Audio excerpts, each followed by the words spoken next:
Great advice. Now, what would be your top five tips or maybe action steps for aspiring entrepreneurs, people who want to start business? What would be your top five tips for them? My top 5 tips. Okay, so I'd say my first tip I tell anyone is you have to love what you do. And you have to be passionate about it because you're going to be working way more than 9 to 5. I mean, sometimes the Wall Street life seems attractive in terms of the hours I put in, while a lot are a lot less than what I do now. So if you don't love it, you're going to have struggles.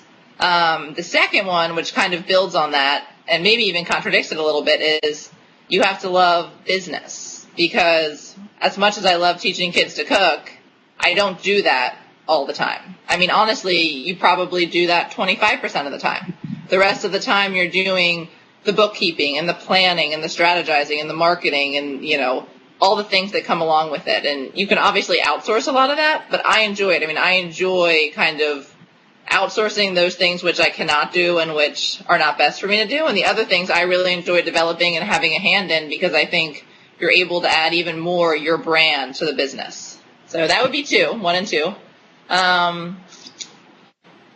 3 would probably be ready to work really hard. I mean, I think a lot of it's great. It's a great lifestyle. I'm able to kind of, go to the gym in the day if I want to, or meet someone for lunch. But that also means I probably work until 11 o'clock that night. So I work a lot more than I was even prepared to work. And I'm fine because I'm young and I'm kind of was committed to this, but I think it could definitely be hard if you had a family and things like that make it very difficult. So I think to just be aware of what you're getting into, and you have to, as I said, have a passion and be in for the whole picture I'd say, to kind of really see it through.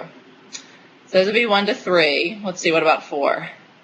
I think to have fun with it and be creative. I mean, it is your business, right? So what makes it unique is your punch, your kind of pizzazz that you give it. And obviously, a lot of businesses, there are a lot of people doing already probably what you do, and you're trying to make it better. So not being afraid to step out of the box and make it pizzazzy, make it your own.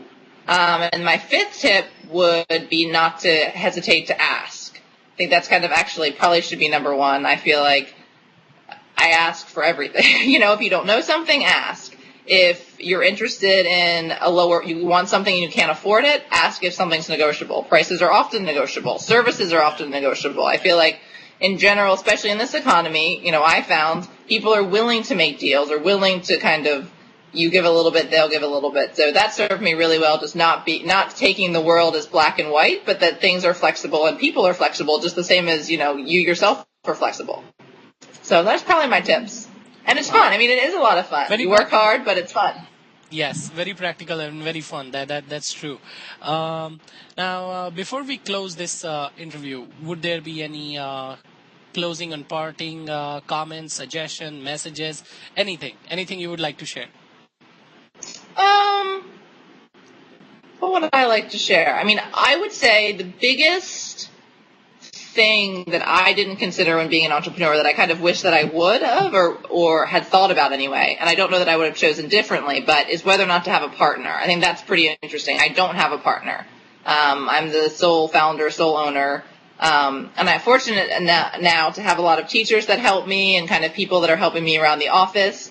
But if you are the sole owner or the sole, person doing everything there, you wear a lot of hats. And I know friends who have partners, some people who go in, 3 ways, and that way the business is split, your time is split, it's a lot more manageable. So I think that is kind of a way you need to figure out how much control you want, how many ideas you have, and if that's something you want to consider, that's something kind of half the time I'm like, oh, it'd be great to have a partner. And half the time I love that I'm doing it by myself and I have the control, but at the same time I have to put all the time in. So I think that's something to consider if you're interested in being an entrepreneur, maybe want to do it, not as much time for one person.